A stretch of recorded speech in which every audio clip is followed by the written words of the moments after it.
सियासी मैदान की हर बड़ी खबर से आगाह रहने के लिए हमारे चैनल आजाद सियासत को सब्सक्राइब करें और बेल आइकन को प्रेस करें। जैसे कि आप बता रहे हैं कि पीटीआई के जो आजकल नए सूबाई सदर हैं जुनैद अकबर साहब, वो एक हॉक है और वो एक गर्मजोशी से जिस तरीके से आए थे कि उनको सूबाई सदारत मिली है, लेकिन अनफॉर्चुनेटली उनको सूबाई सदारत मिलते हुए कोई 1-1.5 महीने का टाइम हो गया है। उन्होंने एक जलसा भी किया है लेकिन वो कामयाब नहीं हो पा रहे।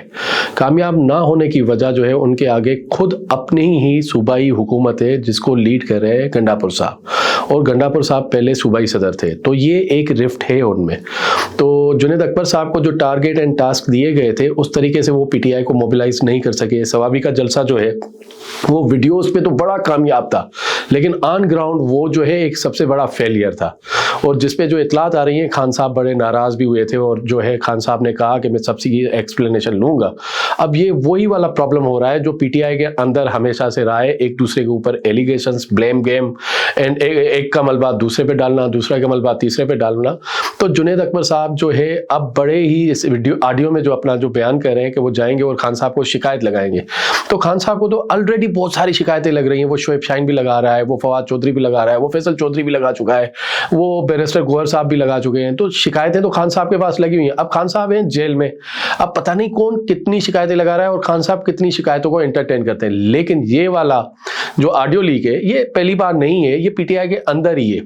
नंबर 1, एक तो इनकी जो ऑडियो लीक सबसे ज्यादा हुई है, चाहे वो अलीमा खान की हो, चाहे वो उनके सेक्रेटरी जनरल सलमान अकरम राजा और अलीमा खान की गुफ्तगू हो, तो ये पीटीआई का प्रॉब्लम है कि उनके अंदर एक जो है पेश नहीं है और उनमें हमेशा धड़ेबंदी रही है। पहले उनका धड़ेबंदी थी पंजाब की, फिर उनकी धड़ेबंदी थी खैबर पख्तूनख्वा वर्सेस पंजाब के पख्तून जो है वो लीड कर रहे थे और पंजाब को पीछे रखा गया था। लेकिन अब केपीके के अंदर जो है ये बड़ा एक सीरियस प्रॉब्लम चल रहा है। और आपको पता होगा जब जुनैद अकबर साहब जब खबर आई, और वो खबर मेरे ख्याल से हमाद हसन साहब ने दी थी जो आज़ाद डिजिटल के एनालिस्ट हैं, उन्होंने कहा था जब जुनैद अकबर साहब गए सीएम के पास तो सीएम से कहा जी जलसे के लिए फंड्स दें, तो सीएम साहब ने उन्हें स्ट्रेट मना कर दिया और उन्होंने कहा जी खैबर पख्तूनख्वा हुकूमत फंडिंग नहीं देगी जलसे के लिए, और आपको जो फंडिंग का जो एहतमाम करना पड़ेगा, इंतजाम करना पड़ेगा, वो आपने खुद करना है।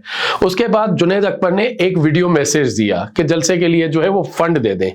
तो जुनैद अकबर साहब जो है वो दीगर जो पीटीआई के लीडरान हैं, बड़े बड़े टाइकॉन्स हैं उसके अंदर, तो उनकी तरह वैसे नहीं है, उनका फाइनेंशियल बैकग्राउंड इतना तगड़ा नहीं है।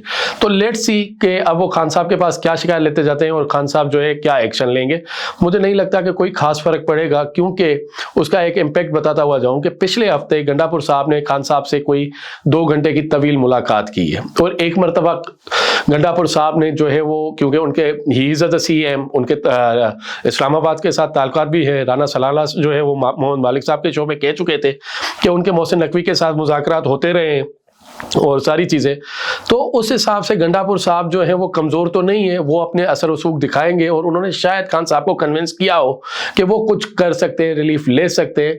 तो लेट्स सी कि जब जुनैद अकबर साहब खान साहब के साथ अगली मुलाकात करते हैं तो उसके बाद क्या रिजल्ट आता है। लेकिन मुझे नहीं लगता कुछ खास रिजल्ट निकलेगा, क्योंकि पीटीआई इस वक्त जब अपने ही अंदर एक दरारों के साथ जो है निपट रही है और 2 ग्रुपों में, बल्कि 2 से ज़ायद ग्रुपों में तकसीम है।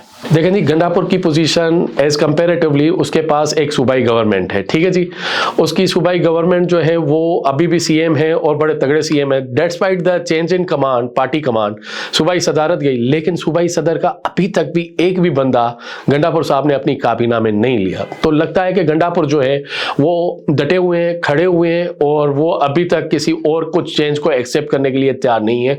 बेशक उनके पास सूबाई सदारत नहीं रही गंडापुर के साथ, लेकिन आज के दिन में वो चीफ मिनिस्टर खैबर पख्तूनख्वा हैं और वो बहुत पावर में है वहां पे। डे 1 से, मैं किसी और को कोट नहीं करूंगा, डे 1 से जो इनके पहले सेक्रेटरी इंफॉर्मेशन थे रऊफ हसन साहब, वो हमेशा से कहते रहे थे जी हमारे मुज़ाकरात चल रहे हैं, हमारे मुज़ाकरात एस्टेब्लिशमेंट्स में हो रहे हैं, वो दीगर शोज में ऑन रिकॉर्ड का हिस्सा है। तो तहरीक इंसाफ ने एक चीज का तो है कि वो बाहर आती है तो बहुत बढ़ के मारती है कि जी हम स्ट्रीट पॉलिटिक्स करेंगे, हम पावर पॉलिटिक्स करेंगे, हम जो है वो सड़क पे इनकलाब लेके आएंगे। लेकिन पैरेलल वो हमेशा कहते रहे हैं जी हमारे मुज़ाकरात चल रहे हैं, हमारा राब्ता है, हमारी बात सुनी जा रही है, और वो बात जो है डायरेक्ट हुकूमत नहीं करने देती है, जिसकी वजह से उन्होंने ये हुकूमत के मुज़ाकरात भी तोड़े, क्योंकि वो हमेशा शर्तें ऐसी रखते हैं जो हुकूमत को एक्सेप्ट नहीं होती हैं। हुकूमत तो आज भी उनको कह रही है, इरफान सिद्दीकी साहब ने आज भी उनको कहा है कि आप आए, मुज़ाकरात जहाँ से ख़त्म हुए थे हम वहीं से शुरू करते हैं, हम तो दरवाजे पे खड़े हैं आपको वेलकम करने के लिए। तो अंसार अब्बासी साहब की स्टोरी जो है वो दुरुस्त है और वो हमेशा उन्होंने सीनियर इन्वेस्टिगेशन जर्नलिस्ट हैं, तो जब जब भी उन्होंने खबरें दी हैं तो वो ऑलमोस्ट जो है वो साबित हुई हैं।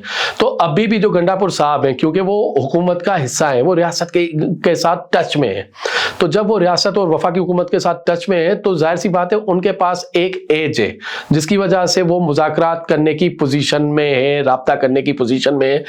तो कम से कम यही गंडापुर साहब थे जिन्होंने बैरिस्टर गोहर को आर्मी चीफ साहब से भी मुलाकात करवाई थी, जिसको बैरिस्टर गोहर ने पहले इनकार किया था, फिर इकरार किया था। तो ये पीटीआई के अंदर चलता है कि वो अपनी पोजीशन वाज़ेह नहीं कर सकते, कि पहले इनकारी होते हैं फिर इकरारी होते हैं।